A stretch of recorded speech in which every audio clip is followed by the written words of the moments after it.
I am doing the theory of planned behavior, especially in non-alcoholic fatty liver disease. So for a little background on the disease, it's the formation of fat found on the liver. The major behavioral modifications are diet and exercise, and some comorbidities found with this is diabetes and metabolic syndrome. So what is the theory of planned behavior? Individuals act rationally in relation to their attitudes, subjective norms, and perceived behavioral control.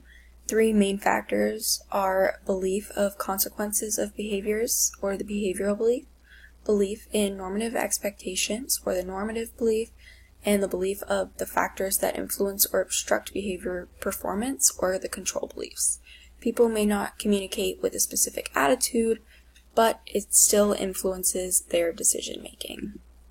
So there are a few different subsets. It's attitude, which is the desire to change, which makes it favorable or unfavorable to the modification. Intention is the motivational factors towards the behavior change. Social and subjective norms are how the society observes a behavior.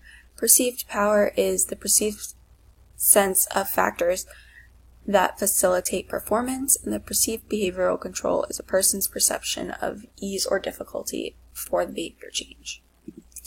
So an example is weight loss. So the attitude will be the desire to lose the weight.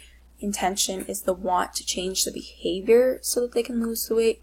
Social and subjective norms are how society perceives obesity and exercise. The perceived power is the perceived outcome and how and when they will lose the weight, and the perceived behavioral control is perception of how easy or difficult the behavior change will be. And here are my sources.